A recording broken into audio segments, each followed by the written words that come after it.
রাষ্ট্রের স্বাধীনতা বড় স্বাধীনতা না, আপনার স্বাধীনতা হচ্ছে বড় স্বাধীনতা। আবু সাইদের হাত এটা অনেক অনেক বড়। আমার দৃষ্টিতে সবচেয়ে অগ্রহণযোগ্য ব্যক্তিটি হচ্ছেন কি শেখ মুজিবুর রহমান। দেখেন, আমি একজন ফুল টাইম হাজব্যান্ড। মুসলমান হওয়াটা যথেষ্ট না, অ্যাকচুয়ালি কোনো সংগ্রামে উপস্থিত ছিলেন না, শুধুমাত্র ভাষণ দিয়ে অবিসংবাদিত লেখা হয়েছে। মানুষকে বোকা মনে করার কোনো কারণ নেই। ধন্যবাদ আপনাদের সবাইকে, ধন্যবাদ। আমি আমি আপনাদের সবাইকে এই কারণে ধন্যবাদ দিতে চাই যে আমার মতন একজন লেখকের জন্য আপনারা এখানে এসছেন। I truly mean it. I feel deep gratitude. আমাকে অসংখ্য ধন্যবাদ আপনাদের। আমি সত্যি মনে করি যে আমি বাংলাদেশের মানুষের যে ভালোবাসা পেয়েছি রাস্তাঘাটে, এর এক ভাগ ভালোবাসা যদি একজন মানুষ পান তার জীবনে, আই উড কনসিডার যে তার জীবনটা সার্থক। এই ভালোবাসা আপনারা দোয়া করবেন যেন এই ভালোবাসার লায়ক আমি হতে পারি, যেন আমি ভবিষ্যতে ওই ডেসপিকেবল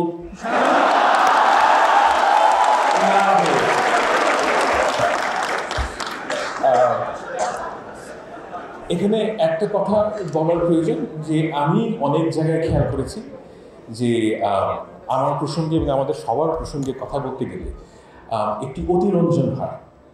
এই অতিরঞ্জন হচ্ছে কি যে আমরা সবাই মিলে যা করেছি, আর এর তুলনায় আবু সাইদের হাত এটা অনেক অনেক বড়, এটা কোনো তুলনা হয়।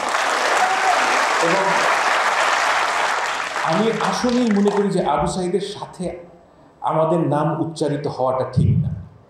তারা যেই আত্মত্যাগ করেছেন তাদের জন্য আজকে আমি এখানে দাঁড়াতে পারছি, বাংলাদেশের ছাত্র জনতা। যদি তারা এই আত্মত্যাগ না করতেন তাহলে আমরা অন্তত আমি এবং জিয়া ভাই এখানে, ফায়েজ ভাইও এখানে দাঁড়াতেই পারতাম না। আমি সত্যি আমি এটা বলার জন্য বলছি না, I'm absolutely thankful to you all. অসংখ্য ধন্যবাদ। এবং আপনাদের সবার কাছে আমি একটা কারণে ক্ষমা চাইছি যে আমি অনেককে বলেছি যে আপনাদের সাথে দেখা হবে, কথা রাখতে পারিনি। আমি এই চরিত্রের মানুষ না, কিন্তু আমি আসলেই পারিনি। আপনাদের সবার কাছে ক্ষমা চাইছি। আমার বক্তব্যর প্রথমে একটা জিনিস বলে রাখা প্রয়োজন যে আমি বক্তব্য ছোট করতে চাই আর প্রশ্ন উত্তর বেশিক্ষণ দিতে চাই। দেখেন, আমি একজন ফুল টাইম হাজব্যান্ড। যারা আপনারা অভিজ্ঞ হাজব্যান্ড তারা জানেন যে আমরা কিন্তু কথা বলতে স্বচ্ছন্দ না, কিন্তু প্রশ্ন উত্তরে স্বচ্ছন্দ। আমি আমার অভিজ্ঞতা কাজে লাগাতে চাই। আমি প্রথমেই একটা দার্শনিক প্রশ্নের কথা বলবো যে আমি কে। এটা আমাদের সবার জীবনে একটা খুব গুরুত্বপূর্ণ প্রশ্ন, আমি কে। এখন আমার ক্ষেত্রে এই প্রশ্নের উত্তর হচ্ছে যে অনেকভাবে এই প্রশ্নের উত্তর দেওয়া যায়। যেমন ধরেন, আমি একজন পিতা, আমি বাংলাদেশি, আমি হিন্দুস্তানি মুসলমান, আমি বাঙালি এবং আমি অস্ট্রেলিয়ান। এই প্রত্যেকটা প্রশ্নের প্রত্যেকটা যে উপাদান আমার পরিচয়, প্রত্যেকটি কিন্তু গুরুত্বপূর্ণ। আমি কোনোটাকেই কখনোই অস্বীকার করি না। কিন্তু একটা ব্যাপার আপনাদেরকে বুঝতে হবে যে আমরা যখন ইন্টারাক্ট করি সমাজের মধ্যে, আমাদের একটা অজুহাতের প্রয়োজন হয় যে আমি আপনার সাথে সংযুক্ত হতে চাই, আমি আপনাদের সবার সাথে সংযুক্ত হতে চাই, সেজন্য একটা সম্প্রীতি তৈরি করতে চাই, এবং সেজন্য আমাদের কিছু অজুহাতের প্রয়োজন হয়। এই অজুহাতের যে প্রয়োজন, এটি কিন্তু সব সময় সবকালে ছিল, এবং এই প্রয়োজন থেকেই আমরা আমাদের যে পরিচয়, সেই পরিচয় থেকে আরও বড় স্ফেয়ারে চলে আসি। এখন আমাদের যে জাতীয়তাবাদের উদ্ভব কিংবা ধর্ম এই প্রশ্নটার উত্তর দেয় যে আমাদের যে একের সাথে অপরের যে পরিচয়, যে সম্প্রীতি, যে সদ্ভাব, এর অজুহাত প্রয়োজন, এবং সেইখানেই এই আমাদের পরিচয়বাদী জাতীয়তাবাদের প্রসঙ্গ আসে। এখন আমার জীবনের কিছু রিমার্কেবল মানুষের সাথে আমার পরিচয় হয়েছে। একজন হচ্ছেন দীপেশ চক্রবর্তী। তো আমি ওনাকে চাচা ডাকি এবং উনি আমাকে সন্তানের মতন স্নেহ করেন। এবং উনি একসময় ক্যানবেরা ছিলেন, আমি ক্যানবেরায় থাকি, এবং উনি প্রতি বছর আসেন এবং ওনার সাথে কথা বললে বিভিন্ন ব্যাপারে ঘন্টার পর ঘন্টা আড্ডা হয়। তো ওনার সাথে মানে উনি কিন্তু চমৎকার মানুষ এবং বাংলাদেশের মানুষের প্রতি তার যে আচ্ছা, আপনারা দীপেশ চক্রবর্তীকে চেনেন তো? মানে উনি খুব নাম করা মানুষ, উনি একজন ঐতিহাসিক এবং আমার বিচারে ভারতবর্ষের সবচেয়ে লিডিং একাডেমিকদের মধ্যে যদি 10 জনের একটা লিস্ট করা হয়, উনি তার মধ্যে থাকবেন। উনি এতটাই বিখ্যাত। কিন্তু ওনার সাথে কথা বলে আপনার মনে হবে যে একদম মাটির মানুষ।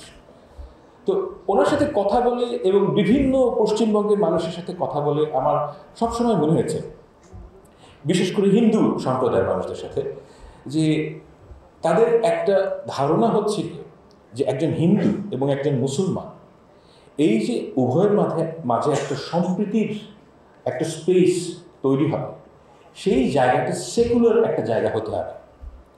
অর্থাৎ আমরা ধরেন আপনি একজন হিন্দু এবং আমি একজন মুসলমান, এবং আমি যে আপনার সাথে একটা সম্প্রীতির সম্পর্ক তৈরি করব, এর জন্য আপনাকে এবং আমাকে উভয়কে বাঙালি হিসাবে হাজির হতে হবে। অর্থাৎ যেই অজুহাতের কথাটা আমি বললাম, সেই অজুহাতটা এখানে হচ্ছে গিয়ে বাঙালি।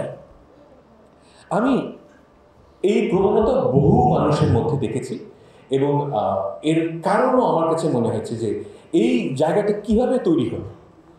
আমি প্রশ্নটা করি এই কারণে যে এই যে বাঙালি জাতীয়তাবাদ আবিষ্কার হলো আমাদের দেশে 60-এর দশকে, এর আগে তো 700 বছর ধরে মুসলমান এবং হিন্দু একই সাথে থেকেছে, তাদের কেন এই প্রয়োজনটা বোধ হয়নি?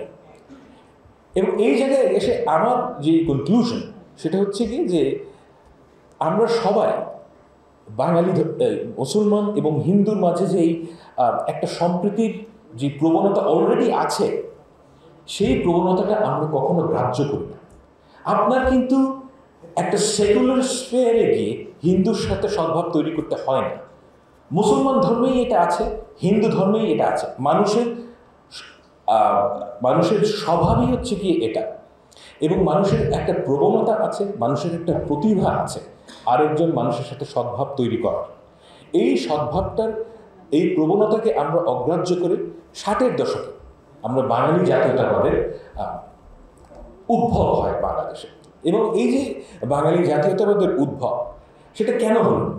অর্থাৎ 1947 সালে যখন আমরা পাকিস্তান হলাম, তখন এখানে আমরা বাংলাদেশের যারা লিটারেটি ক্লাস, অর্থাৎ এই ঢাকা ইউনিভার্সিটির কাছে শিক্ষিত মানুষ, তারা মনে করলেন যে তাদের পরিচয় মুসলমান হওয়াটা যথেষ্ট না।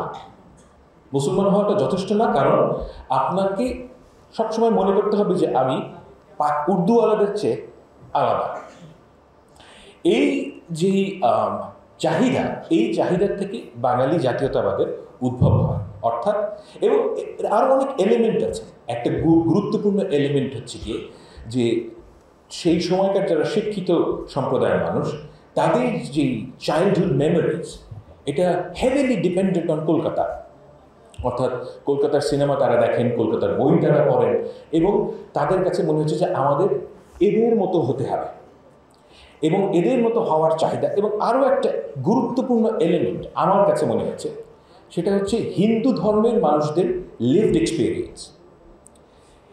আমি মনে করি, আমার সাথে আপনি দ্বিমত পোষণ করতে পারেন, কিন্তু আমার কাছে মনে হয়েছে বিভিন্ন লিটারেচার পড়ে, বিভিন্ন কথা বলে অনেকের সাথে, যে হিন্দু ধর্মের মানুষদের মধ্যে একটা ঐতিহাসিক গ্লানি আছে।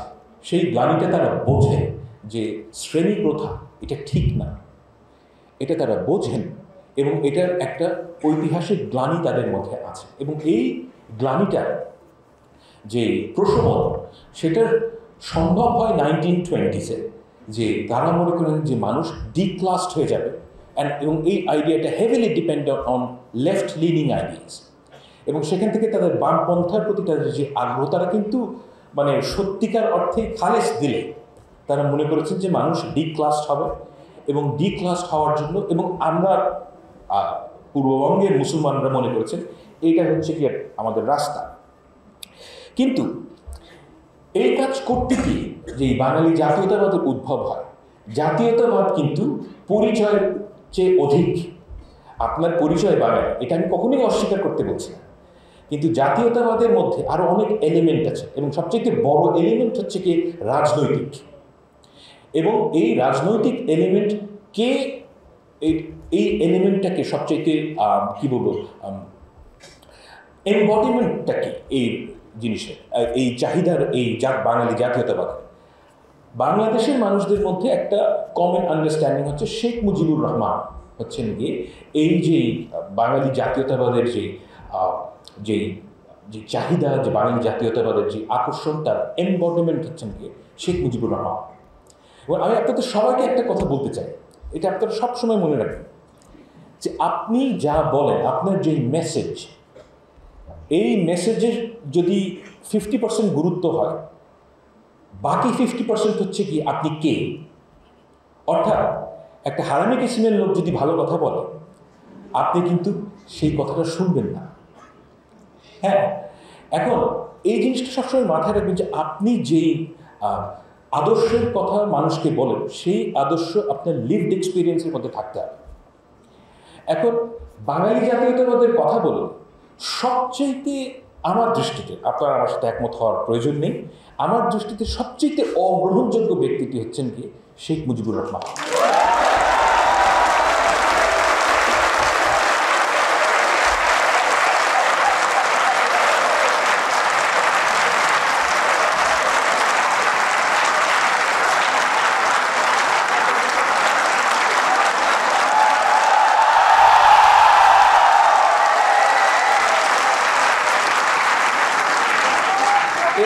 এর কারণটা কি?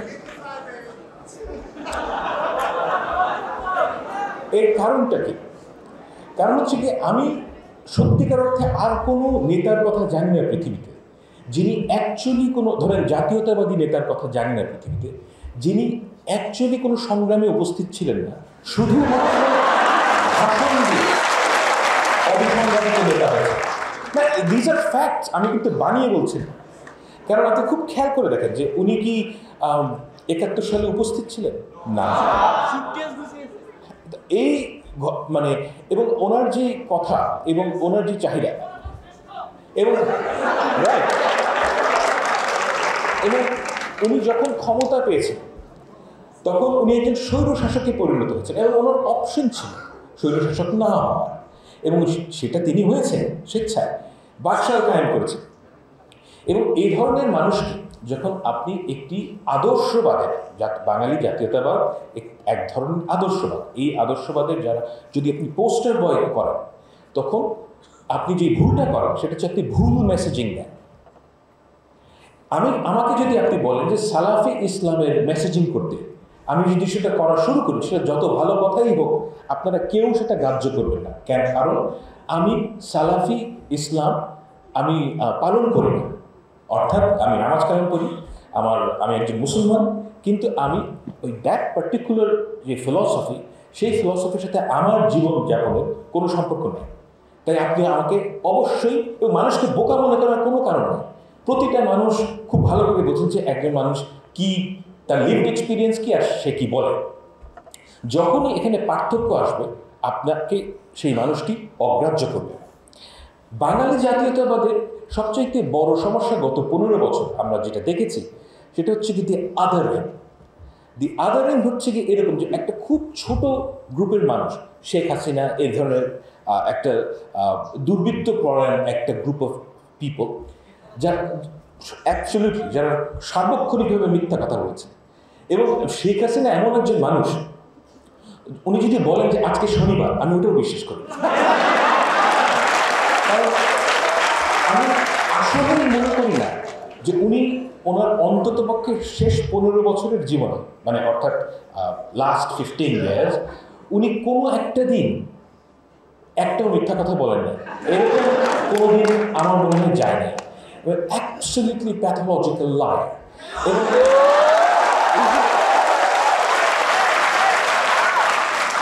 এবং যেই সত্যটা হচ্ছে কি একদম আমাদের সামনে উদ্ভাসিত, সেটা হচ্ছে কি যে বাঙালি জাতীয়তাবাদের যেই পলিটিক্যাল বয়ান, সেটা বিভিন্ন কারণে প্রবলেম্যাটিক। প্রথম কারণ হচ্ছে কি, বাঙালি জাতীয়তাবাদে বলা হয় যে আমরা বাঙালি, কিন্তু এর যে তাদের যে ক্ষমতার যে এক্সপ্রেশন, সেটা হচ্ছে কি এমন এক গ্রুপ অফ পিপলকে নিয়ে, তাদের জীবনে সেই জাতীয়তাবাদের কোনো আমি প্রমাণ কিংবা প্রয়োগ দেখি না। যেমন ধরেন বাংলাদেশের যারা ফিল্ম ইন্ডাস্ট্রি, কিন্তু আপনারা যারা অনেকেই বয়স কম, কিন্তু আপনারা আসলে অনেকেই জানেন না যেটা, যে ধরেন 90s-এ 80s-এ যারা সব সময় বাঙালি বাঙালি করতে করতে একদম মারা যেত, তাদের নিজেদের ছেলেমেয়েরা ইংলিশ মিডিয়ামে পড়ে, হ্যাঁ, এবং তাদের ছেলেমেয়েরা পড়াশোনা শেষ করলে তাদেরকে বিদেশে পাঠিয়ে দেওয়া হচ্ছে। এবং তাদের কথা হচ্ছে যে, এবং যারা বাঙালি নন, অর্থাৎ ধরেন বিএনপি, জামাত ইসলামী, যার দাড়িটুকি আছে, হ্যাঁ, যাদের তাদের মানে এদেরকে তো তারা সোয়াহি বাঙালি মনে করেন না, তাই না? এই গ্রুপ অফ পিপল মানে কোনো অধিকার নেই তার এই গ্রুপ অফ পিপলকে যা ইচ্ছা তাই করা যায়। সব আমি ধর্ম আনতে চাই না এখানে, but I get your point and you're right. হ্যাঁ, এখন এই যে আদারিংয়ের কারণে কি হয়েছে, যে সমাজে অ্যাকচুয়ালি যে বাঙালি জাতীয়তাবাদ যা করতে চেয়েছে, অর্থাৎ সমাজের মানুষকে একাট্টা করা, সেটা করতে ব্যর্থ হয়েছে এবং বাঙালি জাতীয়তাবাদ ফেল করেছে। এটা হচ্ছে রিয়ালিটি, যে as a political movement it has fail. এবং কেন ফেল করেছে? কারণ দেখেন, এই যে আমি আপনাকে প্রথমেই বললাম যে মানুষের সাথে মানুষের সদ্ভাব, এই সদ্ভাব, এই ভালোবাসা, এই সম্প্রীতির জন্য কিছু ভ্যালুজ লাগে। সেই ভ্যালুজের মধ্যে আমি সবসময় সবাইকে বলি, দেখেন আপনি কেমন মানুষ, আমি এটা কখনোই আপনার ডিগ্রি দিয়ে মাপি না। To me it is irrelevant. আপনার কতগুলো ডিগ্রি আছে, কতগুলো আপনার বাবার কত টাকা আছে, কিংবা আপনি কি কি করেছেন না করেছেন, এর চাইতে অনেক গুরুত্বপূর্ণ একটা বিষয় হচ্ছে কি, 500 বছর আগে একজন সাধারণ মানুষ আপনাকে কি একজন ভালো মানুষ হিসেবে গ্রহণ করবেন নাকি না? তিনি যদি করেন, সে কিন্তু দেখবে না যে আপনি ভালো কম্পিউটার প্রোগ্রামার কিনা, তিনি দেখবেন না যে আপনি ভালো একজন ইঞ্জিনিয়ার কিনা, তিনি দেখবেন খুব সামান্য কিছু বিষয়, যে আপনি সত্য কথা বলেন কিনা, আপনি একজন স্নেহময় পিতা কিনা, আপনি ডিপেন্ডেবল কিনা। এই যে ভ্যালুসগুলো মানুষের মধ্যে, এই ভ্যালুসগুলো টাইমলেস, সব কালে সব জায়গায় ছিল। এবং এই ভ্যালুসগুলো বাঙালি জাতীয়তাবাদ ধারণ করতে পারে না, ধারণ করতে পারে না দেখে এই অ্যাজ এ পলিটিক্যাল মুভমেন্ট এটা ফেল করেছে। আপনি দেখেন যে বাঙালি জাতীয়তাবাদের যারা ক্ষমতার কেন্দ্রে ছিলেন, তারা কারা ছিলেন? এই যে সালমান এফ রহমান, কি দম্ভ ছিল লোকটার, বাবারে বাবা, ধরাকে সরাগান করতেন। এই যে আমি মানিক, এক্স্যাক্টলি, আমি এই যে আমার এত দুঃখ লাগতো যে একটা মানুষের এত দম্ভ হবে কেন। এবং আমি ব্যক্তিগতভাবে খুব একেবারে হিংস্র মানুষ না, কিন্তু সালমান এফ রহমান যখন অপদস্থ হন, আমি এর মধ্যে শান্তি খুঁজে পেয়েছি। যে ওনারা এমন একটা সিস্টেমকে রিপ্রেজেন্ট করেছেন গত 15 বছর, যেটা প্রবলভাবে আগ্রাসী, প্রবলভাবে দুর্নীতিপরায়ণ, এবং সাধারণ মানুষের যে অত্যাচার হয়েছে। আমি দেখেন, আমি রাজনৈতিক পরিবারের একজন মানুষ, তো আমি অনেক খবর পাই যে কি কার কী হয়েছে না হয়েছে, আমি অনেকের সাথে কথাও বলি। গত 15 বছর, আর বিশেষ করে গত 10 বছর, যারা দাড়ি টুপি পরা মুসলমান এবং যারা বিএনপি এবং জামাতের রাজনীতি করেছে, তাদের যে কি দুর্বিষহ জীবন গিয়েছে, এটা ব্যাখ্যা করার মতন না, অকল্পনীয়। অনেকে, আমি এমন একজনকে চিনি যার 8 বছরের সংসার শেষ হয়ে গেছে। তার ওয়াইফ তাকে ডিভোর্স করেছে, কারণ যে তার সাথে সংসার করা সম্ভব না, কারণ সে তার দেশের বাড়িতে যেতে পারেন না। তিনি ঢাকায় উবার চালাতেন, এবং এই ঘটনা ঘটেছে কিন্তু 10 বছর জুড়ে। তো একজন মানুষ যার সংসার হারাতে হয়েছে, কত লোককে যে জেলে যেতে হয়েছে, কত মানে অকল্পনীয়। আমার আলমগীর সাহেব, উনি জেল থেকে বেরিয়ে কাঁদছেন, আমার ফোনে কথা হচ্ছে, উনি কেঁদে ফেলেছেন। কারণ জেলে গেলে উনি দেখতে পান যে বিএনপির অন্য নেতাদের মানে অন্য কর্মীদের কি অবস্থা। এক একজনের কাহিনী আপনি শুনলে চোখে পানি ধরে রাখতে পারেন। এবং এই যে অত্যাচার, এই অত্যাচার হয়েছে কি কারণে? কারণ একটা ক্লাস সৃষ্টি হয়েছে বাংলাদেশে যারা নিজেদেরকে বাঙালি আওয়ামী মনে করত, এবং এই মনে করা থেকে তাদের কিন্তু অপরকে অত্যাচার করার যেই জাস্টিফিকেশন তৈরি হয়েছে, এবং সেটাই হচ্ছে সবচাইতে ভয়ঙ্কর জিনিস, যে এই জাস্টিফিকেশনের কারণে আমরা এই নিজের দেশের মানুষদের মধ্যে একটা আলাদা গ্রুপ অফ ক্লাস, একটা প্লেটস তৈরি হয়েছে, সো টু স্পিক। আমি এই কারণে যে individual aspiration of human being, আপনি কি চান জীবনে? আপনি কিন্তু মন্ত্রী হতে চান, আপনি চান যে একটা সুস্থ জীবন যাপন করব, আমি হালাল রোজগার করব, স্বাভাবিক জীবন চান। এই যে একটা মানুষের স্বাভাবিক জীবন চাওয়ার যে অ্যাসপিরেশন, এই অ্যাসপিরেশনের ক্ষেত্রে বাঙালি জাতীয়তাবাদ কি এটাকে ধারণ করেছে, না এই অ্যাসপিরেশনকে প্রতিহত করেছে? আমার দৃষ্টিতে এটা প্রতিহত করেছে। কারণ যে বাঙালি জাতীয়তাবাদের যে ইনহেরেন্টলি এই সক্ষমতা নাই, কারণ এটা হচ্ছে কি একটা এক্সক্লুশনারি গ্রুপ। এক্সক্লুশনারি গ্রুপ এই সেন্সে যে আপনাকে একটা আমাদের মুক্তিযুদ্ধের একটা ন্যারেটিভ স্বীকার করে নিতে হবে, আপনাকে মনে করতে হবে যে শেখ মুজিবুর রহমান 1000 বছরের শ্রেষ্ঠ বাঙালি। এটা কেন এটা মনে করা হয় আমি জানি না। মানে উনি একজন স্বৈরশাসক, এবং মানে ইজ এ ফরেন ডিক্টেটর। আপনাকে আওয়ামী লীগ বিএনপি হতে হবে না। আপনি আমাকে পৃথিবীর ইতিহাসে একজন ফরেন ডিক্টেটরকে দেখান যিনি তাদের সমাজে রিহ্যাবিলিটেটেড হয়েছে, একজনও নাই। এক্স্যাক্টলি। এই ননসেন্স আপনাদেরকে খাওয়ানো হয়েছে। আমি শিওর যে আপনাদের বয়স দেখে আমি বুঝতে পারছি যে আপনারা যেই বয়সের মানুষ, সেই বয়সের ছেলে মেয়েদেরকে 15 বছর ধরে হয়তো আপনারা ওই কারিকুলামের ভেতর দিয়ে গেছেন, কিন্তু সেটা কোনোদিন কাজে দেয়। এবং আই ওয়াজ অলওয়েজ কনফিডেন্ট যে এটা কোনোদিনও কাজে দেবে না। কারণ হচ্ছে কি, আমি মানুষ কীভাবে চিন্তা করে এটা বুঝি। আপনি একটা মানুষকে মিথ্যা কথা দীর্ঘদিন মিথ্যা কথা দিয়ে মানুষকে কনভিন্স করতে পারবেন না, এবং এটা জাস্ট হয় না। এবং এই যে মিথ্যা কথা যেটা প্রাতিষ্ঠানিকীকরণ হয়েছে, এই যে জিয়া ভাই হচ্ছে কি তার সবচেয়ে বড় ক্রনিকলার, যে আমাদের কাগজ কলম মানে যা ইনফরমেশন, আমাদের যে ব্যুরো অফ স্ট্যাটিস্টিক্স, সব জায়গায় মিথ্যা কথা। এবং এই মিথ্যা কথা আপনারা রিজেক্ট করেছেন দেখেই আপনারা আন্দোলন করেছেন।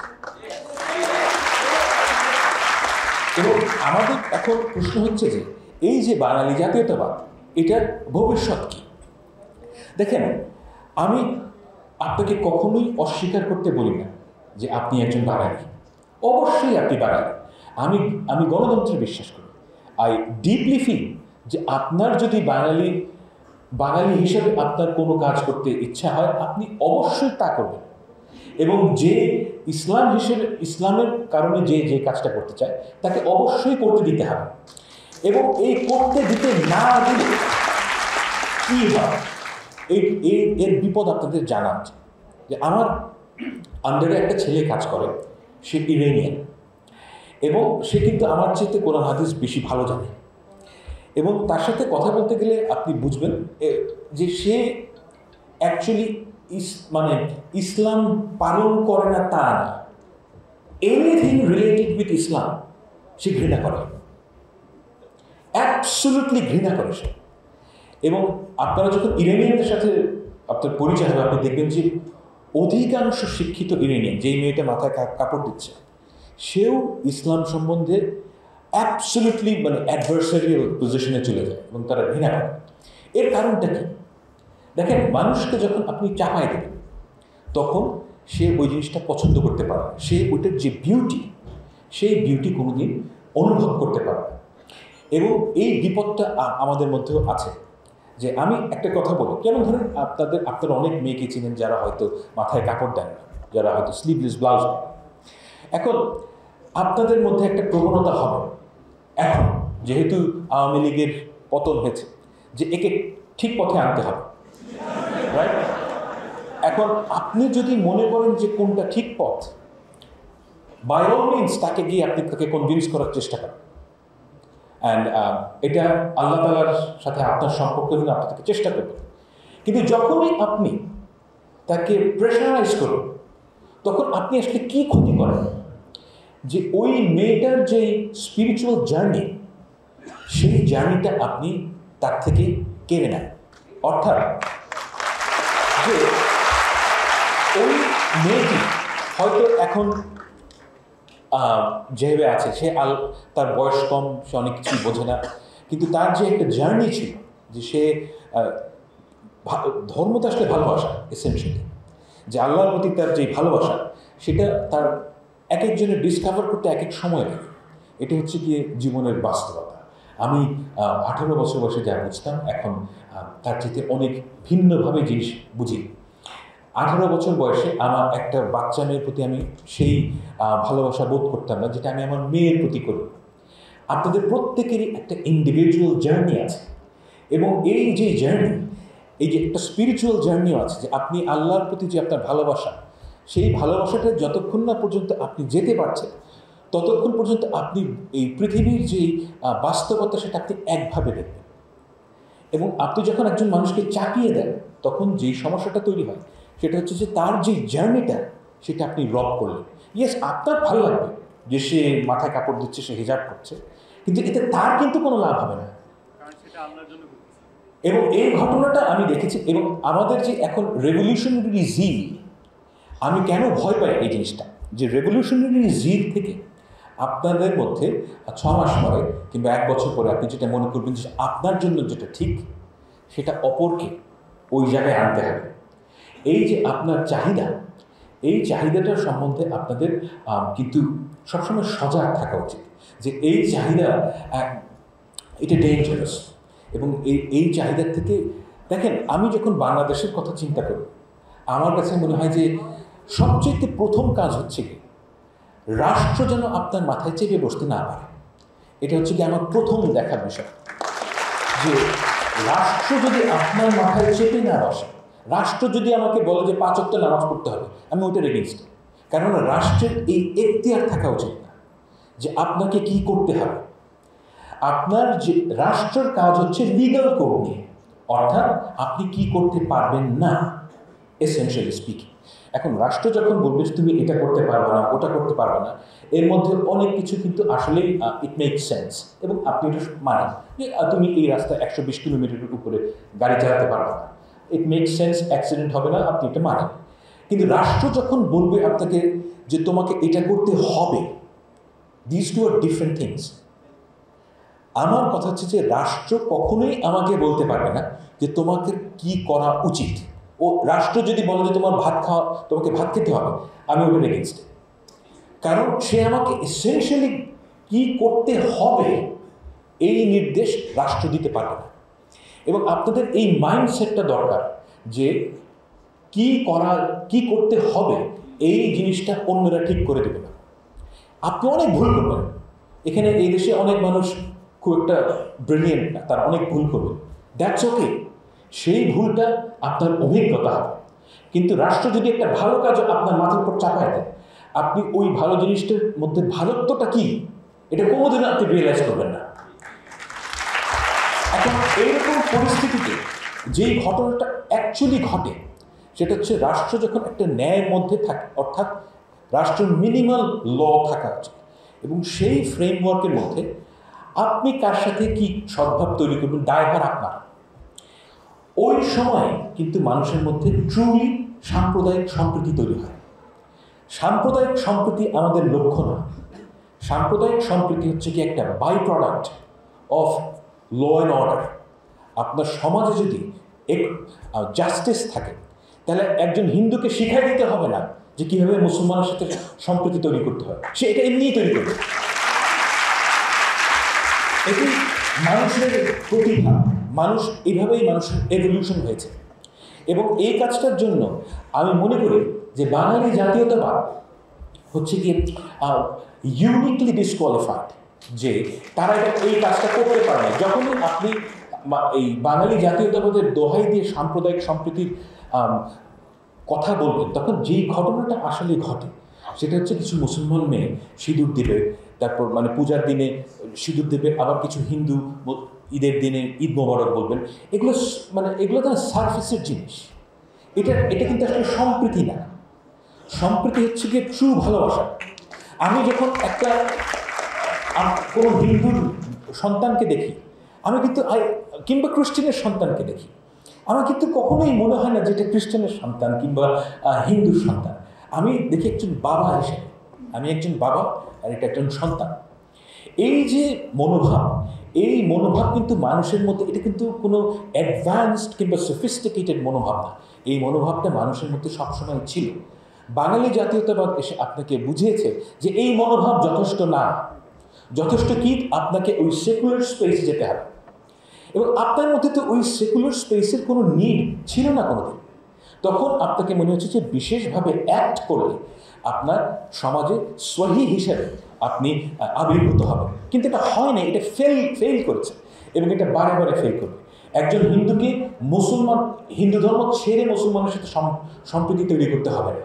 ঠিক তেমনি একজন মুসলমানকে তার ইসলাম ধর্ম বাদ দিয়ে তাকে হিন্দুর সাথে সম্প্রীতি তৈরি করতে হবে না। এই হচ্ছে গিয়ে, এবং সবচেয়ে বড় কথা, বাঙালি জাতীয়তাবাদের পৌরোহিত্য না থাকলে যে ঘটনাটা ঘটবে সেটা হচ্ছে যেই কাজগুলোকে আপনি বাঙালির কাজ বলে মনে করেন, অর্থাৎ যেমন ধরুন একটা বিশেষ specific way of art form. দেখেন আমি একজন ছবি আঁকি আমি, এবং আমি যে কোনো দেশে গেলেই মিউজিয়ামে যাই, সব জায়গায় এই জায়গাগুলোর ব্যাপারে আমার সারা জীবন অনেক আগ্রহ। তো আমি দেখলাম যে গুলশানে আমি দুটো দোকানে গেলাম এবং আমি দেখলাম যে এইসব জায়গায় যে আর্টের কোয়ালিটি মানে 20 বছর আগের থেকে এখন অনেক ডিগ্রেডেড হয়েছে। Actually I can ভাউচ for it যে বাংলাদেশের আর্টিস্টদের যে আর্টওয়ার্ক এর যে মান সেটা নিচে নেমে গেছে। কেন গেছে সেটা ভিন্ন বিষয়, কীভাবে গিয়েছে সেটা ভিন্ন বিষয়। কিন্তু আমি একটা কথা বলতে চাই যে এটা হচ্ছে সাবজেক্টিভ মূল্যায়ন আমার নিজের, কিন্তু আমার কাছে মনে হচ্ছে একটু কমে গেছে। কারণ কি? কারণ হচ্ছে কি, আপনাকে এমন একটা এক্সপ্রেশনের প্রতি বাধ্যবাধকতা সৃষ্টি করা হয়েছে যেটা আপনার মন থেকে আসে না। আপনাকে মনে হচ্ছে যে আমি যদি একদম স্কাল্পচার হই তাহলে আমাকে একটা শেখ মুজিবের মূর্তি বানাতে হবে। হ্যাঁ, আপনার মনে হয়েছে যদি আমাকে যদি আর্টিস্ট হতে হয় তাহলে বাংলায় এভাবে লিখতে হবে, তাহলে শেখ মুজিবের অমুক ছবিটা আঁকতে হবে, এবং নাটক করতে গেলে আপনাকে দেখাতে হবে যে তারপর মানে যেগুলোর কোনো রিয়েল লাইফে কোনো রেলেভেন্স নাই। মানে মানুষ এইভাবে সমাজে চলে না। আমাদের একটা স্পেসিফিক ওয়ে অফ লাইফ আছে, যেটা হচ্ছে কি যেটা হাজার বছরের সংস্কৃতি না, কিন্তু অন্তত কয়েকশো বছরের আমাদের অভ্যাসটা, আমাদের একটা স্পেসিফিক ওয়ে অফ লাইফ আছে। এই লাইফটা, যেমন মেয়েরা এখানে শাড়ি পরবে, আপনি চেষ্টা করলেও তাকে শাড়ি পরানো আটকাতে পারবেন না, সে বিশেষ বিশেষ দিনে শাড়ি পরবে। এখন বাঙালি জাতীয়তাবাদ যে কাজটা করে সেটা হচ্ছে কি আপনাকে একটা রাইট অ্যান্ড রং বাইনারি তৈরি করে, যে বাঙালি হতে গেলে আপনাকে এই কাজগুলো করতে হবে, এই কাজগুলো না করতে হবে। এখন এটার কোনো প্রয়োজন নেই, আপনাকে কারোর কোনো ঠিক করে দেওয়ার প্রয়োজন নেই যে কী করা উচিত কী করা উচিত না। এই যে মোরালিটি, এই যে মোরাল কোড, সেটার নির্দেশনা দেওয়ার ক্ষমতা বাঙালি জাতীয়তাবাদের নাই। এটা আপনাকে অন্য কোনো জায়গা থেকে সংগ্রহ করতে হবে। এবং সেজন্য আমি বলি যে বাঙালি জাতীয়তাবাদের যদি পৌরোহিত্য না থাকে তাহলে আপনার যেই স্বভাব, এটার এভলিউশন হবে। আপনি নির্ভয়ে একটা কাজ করতে পারবেন। এই যে আজকে আপনারা এখানে এসছেন, এটা কিন্তু আসলে আমি জিয়া ভাইয়ের সাথে একমত। মানে 3-4 মাস আগে এটা সম্ভব ছিল না। আপনাকে মানে এখানে যে কেউই আসতো, কিন্তু আপনারা নিজের থেকে আসতেন না। এই যে মানুষের যে স্বাধীনতার যে কী বলবো, স্বাধীনতার যে একটা উদ্ভব এবং স্বাধীনতার যে প্রকাশ, এটা কিন্তু আমাদের সমাজের মধ্যে এসছে, এবং এই জিনিসটাকে আমাদের রক্ষা করতে হবে।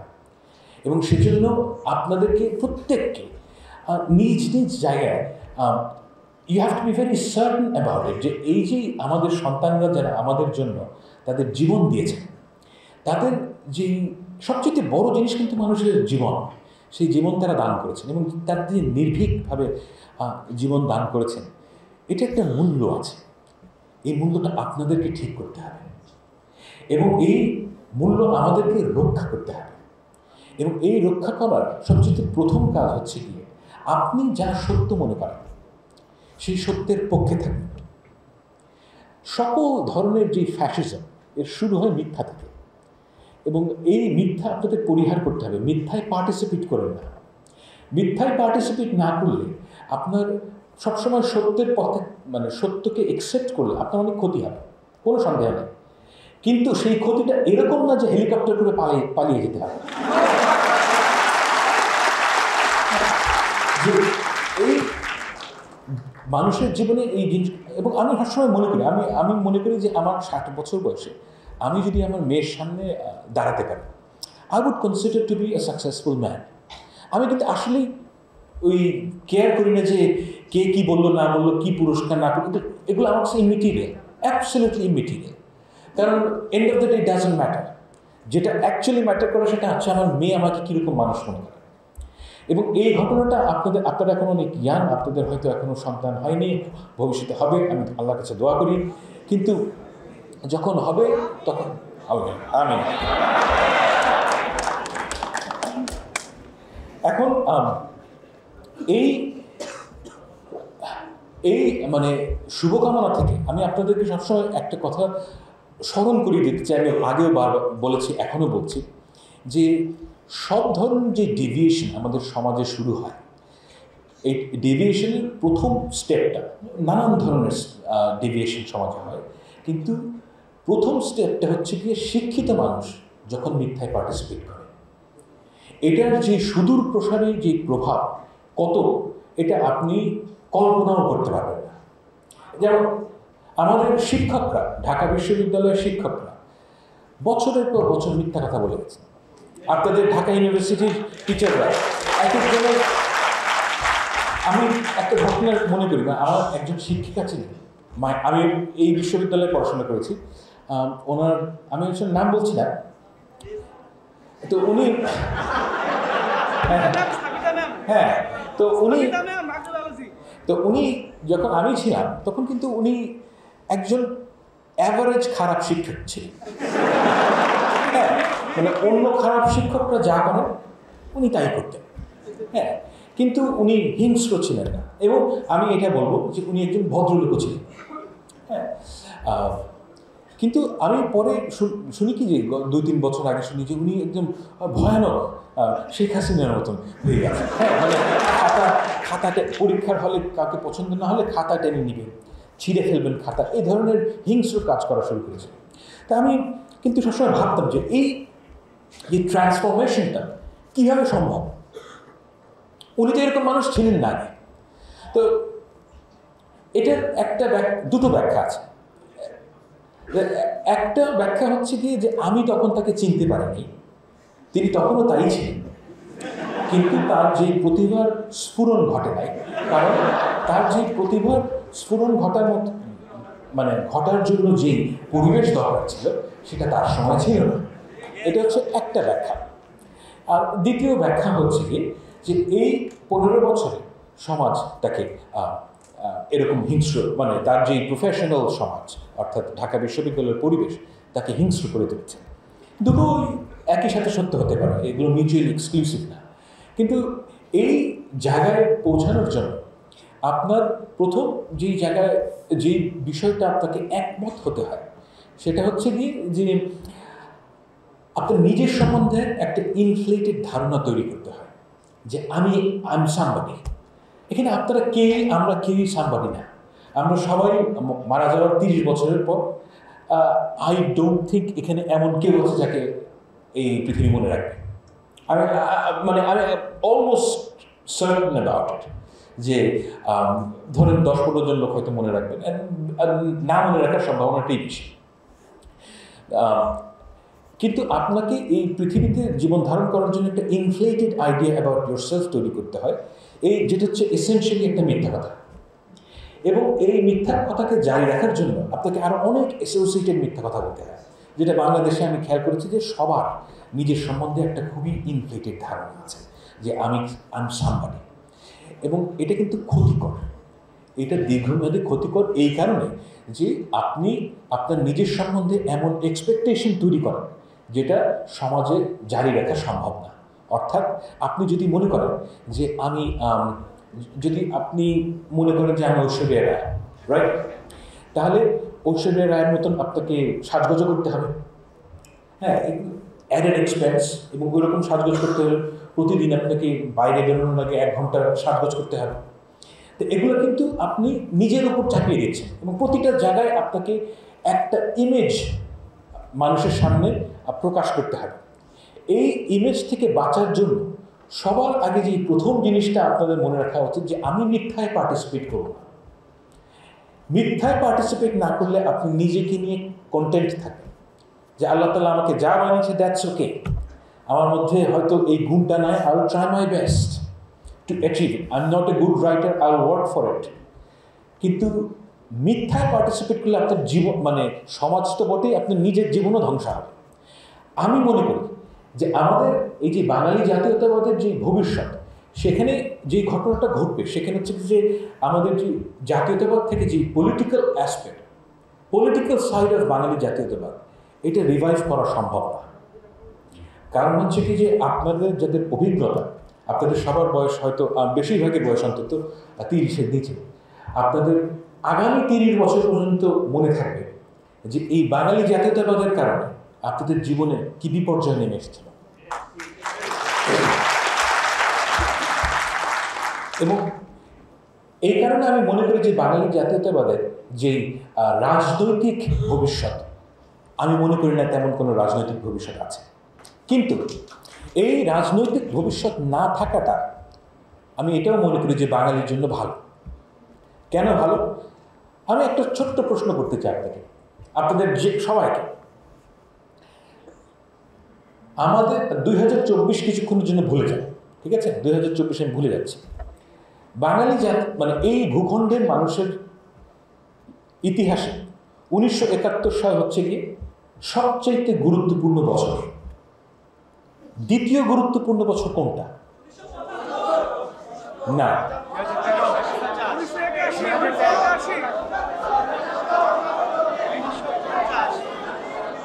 আচ্ছা আমি আমার উত্তরটা দিই। আমি আপনাদেরকে আমার উত্তরটা দিই। আমার উত্তর হচ্ছে 1575 সাল। এর কারণ কি? এর কারণ হচ্ছে কি, আমি কেন বাঙালি জাতীয়তাবাদী ন্যারেটিভকে একটা প্রশ্ন করতে হবে, কারণ আপনাকে বোঝার আমি আমার মতামতটা কেন এটা আমি বলছি। 1575 সালে মুনিম খান অর্থাৎ মোগল জেনারেল, উনি 12 ভূঁইয়াকে পরাস্ত করে বেঙ্গল অর্থাৎ ইস্ট বেঙ্গলে প্রবেশ করেন। না, আমাদের পপুলার কালচারে বলা হয়ে থাকে যে ইসাখার পরাজয় অর্থাৎ 12 ভূঁইয়ার স্বাধীন সুলতানদের পরাজয়ের কারণে আমরা স্বাধীনতা হারাই। কিন্তু রিয়ালিটি হচ্ছে কি কমপ্লিটলি ডিফারেন্ট। আমি আপনাকে বোঝাতে সক্ষম হব। আমি কেন বলছি 1575 সবচেয়ে গুরুত্বপূর্ণ বছর, কারণ আমাদের যে বেঙ্গল অর্থাৎ পূর্ববঙ্গের অধিকাংশ জায়গা, অর্থাৎ আপনি যদি মাঝখান দিয়ে রাফলি স্পিকিং আপনি যদি মাঝখান থেকে একটা দাগ কাটেন বাংলাদেশের, এর যে নিচের অংশ এই জায়গায় জঙ্গল এবং সোয়াম্পি ল্যান্ড ছিল, এবং মানে মুঘলদের একটা মানে স্টেটেড লক্ষ্য ছিল যে আমরা এখানে গিয়ে এই জঙ্গল কাটবো, কেটে কৃষি জমি তৈরি করব। এবং কৃষি জমি তৈরি হওয়ার ফলে মানে 1570-এর দিকে টোডারমল বলে একজন খুব নামকরা মন্ত্রী ছিলেন আকবরের, তো উনি একটা রেন্ট রোল তৈরি করেছেন, অর্থাৎ বেঙ্গলের প্রত্যেক কত টাকা রেন্ট মানে কর আসে। এবং এই দ্বিতীয়বার এটা হয় ঠিক 100 বছর পরে। দেখা যায় যে আজকে যেই অঞ্চলটাকে আমরা পশ্চিমবঙ্গ বলি, অর্থাৎ মেদিনীপুর, গৌড়, এই জায়গাগুলো, এই জায়গায় রেন্ট কমে যায় 100 বছর, আর রেন্ট বাড়ে হচ্ছে কি আমাদের অঞ্চলে। এখন আমাদের দেশের যে মুসলমান সম্প্রদায়, এই সম্প্রদায় কখনোই তৈরি হতো না। আচ্ছা, কখনোই তৈরি হতো না এটা আমার হয়তো ভুল আছে, তৈরি না হওয়ার সম্ভাবনাটা বেশি ছিল যদি না তারা এই কাজটা করতেন। এর একটা চমৎকার প্রমাণ আছে যে এই বেঙ্গলে প্রচুর ইউরোপিয়ান পর্যটক এসছেন, এবং প্রথম যেই পর্যটক গ্রামীণ মুসলমান সম্প্রদায়ের উল্লেখ করেন সেটা হচ্ছে 1620 সালে। এর আগে অনেকে এসছেন বাংলাদেশ মানে পশ্চিমবঙ্গে এবং পূর্ববঙ্গে, তখন এটা পুরোটাই বেঙ্গল। তো কিন্তু একজনও এবং অনেকেই মুসলমানদের সম্বন্ধে অনেক কথা বলেছেন, হিন্দুদের সম্বন্ধে অনেক কথা বলেছেন, কিন্তু কোনো গ্রামীণ মুসলমান সম্প্রদায় উল্লেখ করেননি। এই যে গ্রামীণ মুসলমান সম্প্রদায় তৈরি হলো, যাদের উত্তরসূরি আমরা সবাই, এটা কখনোই সম্ভব হতো না যদি না মুঘলরা বেঙ্গলে আসতেন। এখন এই যে ন্যারেটিভ, এটা কিন্তু আমাদের সম্পূর্ণ অনুপস্থিত। এত বড় ঘটনা ঘটলো, কিন্তু আমাদের কনসিয়াসনেসের মধ্যে এই জিনিসগুলো নাই। এই জিনিসগুলো নাই কারণ হচ্ছে কি, আমরা এমন একটা জাতীয়তাবাদী প্রকল্পের ভিতরে ছিলাম গত 15 বছর, যে আমাদের জাতির ইতিহাস কি, এবং সেই আমাদের মানুষের যে অ্যাসপিরেশন, কালেকটিভ উইল কি, এটার সম্বন্ধে আমরা আবিষ্কার করতে পারি। তো আমি আপনাদেরকে অনুরোধ করব যে আমাদের যে ভবিষ্যৎ, সেই ভবিষ্যতে যদি আপনি যেতে চান, এখানে নানান বিষয় আসবে, তবে একটা কথা আপনাদের মনে রাখতে হবে যে স্বাধীনতা জিনিসটা দীর্ঘস্থায়ী জিনিস না। এই সেন্সে যে আপনি যদি এটাকে রক্ষা করার জন্য আগ্রহী না হন, আপনারা যদি এটাকে রক্ষা করার জন্য সব কিছু ত্যাগ করতে রাজি না হন, তাহলে এই স্বাধীনতা থাকে না। আমাদের এই ভূখণ্ডের মানুষ 1947 সালে নিজেকে স্বাধীন মনে করেছে, 71 সালে স্বাধীন মনে করেছে, এবং এখন মনে করছে স্বাধীন হয়েছে। একটা জাতি 3 বার স্বাধীন হওয়ার প্রয়োজন হয় কেন? রাইট? এর কারণ হচ্ছে যে আমরা কেয়ারফুল ছিলাম না। রাষ্ট্রের স্বাধীনতা বড় স্বাধীনতা না, আপনার স্বাধীনতা হচ্ছে বড় স্বাধীনতা। এই দেশের প্রতিটি শিশুকে বুঝতে হবে যে সে স্বাধীন। আপনাকে বুঝতে হবে স্বাধীনতা কোনো প্রমিস না, এর সুফল আপনাকে ভোগ করতে হবে। আপনার যদি ইচ্ছা থাকে, আপনার প্রধানমন্ত্রীকে গালি দেওয়ার আপনার ক্ষমতা থাকতে হবে। এবং আমি এই বাংলাদেশের স্বপ্ন দেখি, এই বাংলাদেশের পরিবেশ যদি এরকম থাকে, তাহলে আপনার যেই ভবিষ্যৎ সরকার আসবে, সে আপনার সর্বনাশ করতে পারবে না। এবং এতটুকুই যথেষ্ট, সরকার যদি আপনার সর্বনাশ না করতে পারে, তাহলে আপনি নিজে নিজে কত কিছু করতে পারবেন, এর কোনো হিসাব নেই। মানুষ একটা অমিত সম্ভাবনাময় প্রাণী, তাকে যদি বাধা না দেওয়া হয়, সে অসাধ্য সাধন করতে পারে। আমাদের ছাত্ররা যা করেছে এই গত 1 মাসে, এর 2 মাস আগে আমি চিন্তাই করতে পারিনি। তারা অসাধ্য সাধন করেছে, তো হেলিকপ্টার দিয়ে শেখ হাসিনা পালাইছে। তো এই অসাধ্য তারা কীভাবে স্বাধীন করছে? কারণ হচ্ছে কি, আপনাকে বিশ্বাস করতে হবে। Believe in it. If you believe in it, you can do it. Thank you.